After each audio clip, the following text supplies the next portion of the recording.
Hello guys, I am currently just eating some lunch.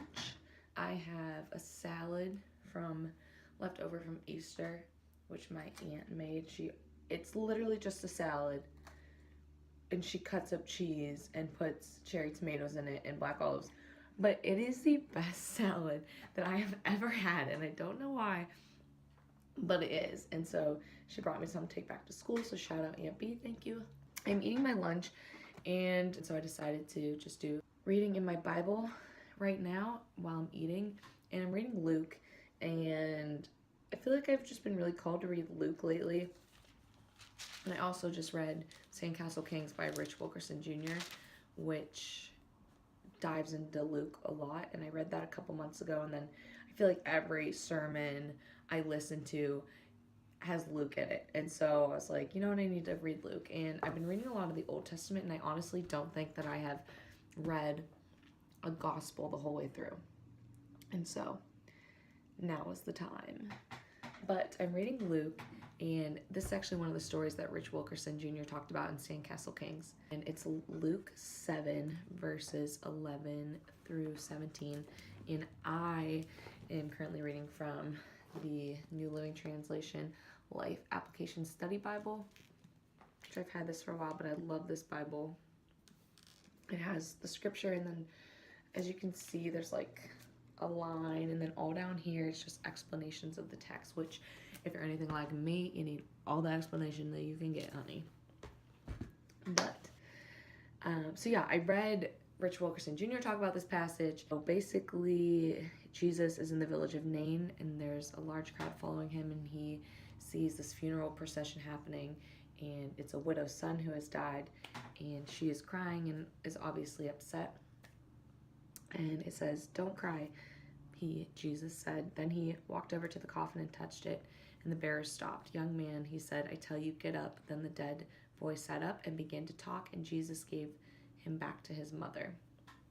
So obviously this is insane, and Jesus is being yet so extra again, bringing this young boy back to life for his mother.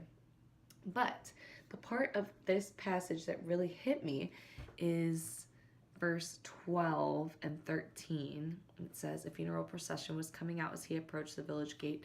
The young man who had died was a widow's only son, and a large crowd from the village was with her. When the Lord saw her, his heart overflowed with compassion." I feel like these little bits of scripture, like earlier in the chapter it said Jesus was amazed, and I don't know why, I just think that's so amazing that Jesus felt that emotion and was amazed. I think that's incredible. And verse 13 in particular, when it says, "When the Lord saw her, his heart overflowed with compassion." And for some reason that just hit me like a brick wall. And I feel like with Easter just happening, you know, we're talking a lot about Jesus dying on the cross and the resurrection, and we can't even fathom the amount of pain that he endured. And I think sometimes I almost feel bad talking to God about my problems or things I'm struggling with, because in my head, Jesus suffered the ultimate consequence for my sin, for my life. Why should I feel like I can even approach him with my problems that are really not that bad, even just daily things? And now don't get me wrong, this woman is a widow. Her only son had died, especially, you know, I was reading down in the description, especially in that time, it was so vital to have either a husband or a son that could take care of you if you're a woman, especially of her age. And so she was losing everything, and she probably was going to be extremely poor and struggle for the rest of her life. So she's going through something terrible, but, you know, we all can become broken in many different ways and from many different situations, and Jesus saw that that woman was broken, and his heart overflowed with compassion. And I like this in the little description down below. It says, "Jesus has great compassion on your pain, and he has the power to bring hope out of any tragedy." And I think that's really powerful, because we should just be able to talk to God about what's going on, you know, and acknowledge everything that he has done for us. But I think it's really incredible to understand that Jesus, who died for us on a cross, suffered the ultimate penalty for us, has compassion for our broken hearts, for when we are upset, when we are suffering, and when we are struggling. He has compassion for us, and that's how much he loves us, which I think is incredible.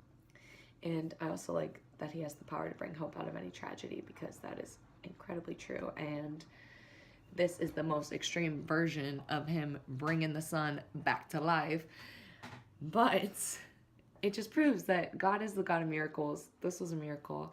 And, you know, the miracles in our life aren't always going to look like someone coming back to life. But I think when we really seek God, we do see those miracles take place.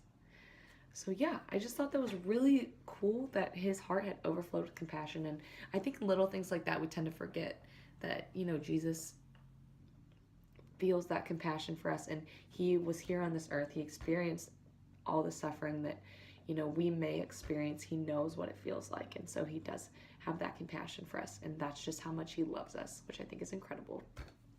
So this is me working my way through Luke. And yeah, like I said, I think I really tuned into this chapter, especially because I read a lot of this in Rich Wilkerson's book. But still, I think it's really cool that every time you read scripture, something new can jump out to you. And that had never jumped out to me when I previously read, you know, things about this chapter. I think that's really cool. But yes, I am going to finish my lunch, head on over to biochem, which I'm not excited about that, but it's a nice day even though it's cold outside. And so I hope you guys are having a great day. Thank you for watching.